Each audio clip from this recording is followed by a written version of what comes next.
If you've been scrolling through endless listings, trying to figure out whether a gaming laptop is worth the cash, you're not alone. I get it, splurging on a machine that can't keep up with the games you love, or that dies the minute you need to hop on a Zoom call, feels like a gamble you don't want to take. My goal today is to help you decide if the NIMO gaming laptop actually lives up to its hype, or if it's just another flashy spec sheet that looks good on paper. Link is in the description if you want to check the product details on Amazon.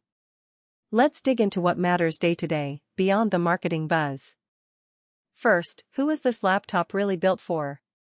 If you're a student gamer who also needs a solid workhorse for spreadsheets, video editing projects, and occasional conference calls, the combination of an AMD Ryzen 7 7735HS and 16GB of DDR5 RAM hits a sweet spot. The 8 cores on that chip handle multitasking without the typical lag you see on older Intel models. I've spent a few weeks running a couple of standard office suites, a browser with a dozen tabs, and then launching a game like Valorant or Elden Ring right after. The transition is smooth, no noticeable hitch when the GPU takes over. That said, if you're a hardcore esports competitor who expects ultra-high frame rates in titles like Fortnite or CS, go at 144Hz, the Radeon 680M doesn't quite reach the level of a dedicated RTX 3060 class card. In practice, you'll see respectable 6070 frames per second at 1080p on medium settings, which is fine for most gamers but might feel limiting if you chase competitive edge. For casual play and even some AAA titles at medium-high settings, it's more than adequate. Heat and fan noise are the usual pain points with any laptop trying to juggle gaming and productivity. The NIMO's cooling system does its job under sustained loads. The fan ramps up, and you'll definitely hear it, especially if you're in a quiet library or a shared dorm room. It's not a scream, but it does get louder than a standard office notebook. The chassis stays relatively cool to the touch, though you'll notice a modest warm-up on the palm side after an hour of intense gaming. If you plan to use this in a setting where noise matters, consider an external cooling pad. It helps keep the temperatures in check without sacrificing performance. Battery life is another real-world factor that often gets glossed over. NIMO advertises a 100W power delivery, which means it charges quickly, but the flip side is that under mixed use, say, a couple of games, a spreadsheet, and a video edit, you'll get roughly 4 to 5 hours before you need to plug back in. That's typical for a gaming-focused laptop, but if you need a full day of unplugged work, you might want to look at a more endurance-oriented model. On the other hand, the fast charging capability is nice when you can dock briefly between classes or meetings.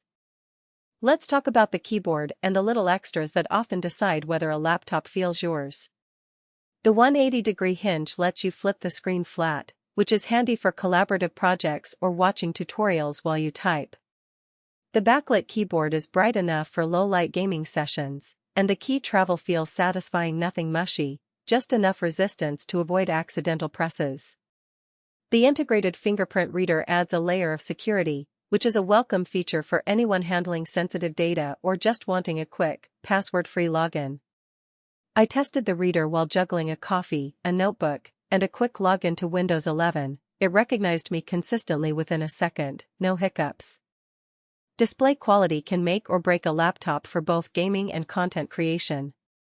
The 15.6-inch Full HD IPS panel offers decent color accuracy for everyday work and moderate photo editing. In bright environments, the screen is still legible, but it's not as vivid as a higher-end sRGB wide panel you'd find on premium ultrabooks.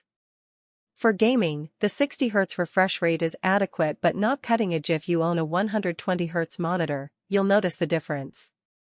Still, the IPS technology ensures wide viewing angles, which is great when you're sharing your screen with a teammate or a study group. Port selection on the NIMO is practical.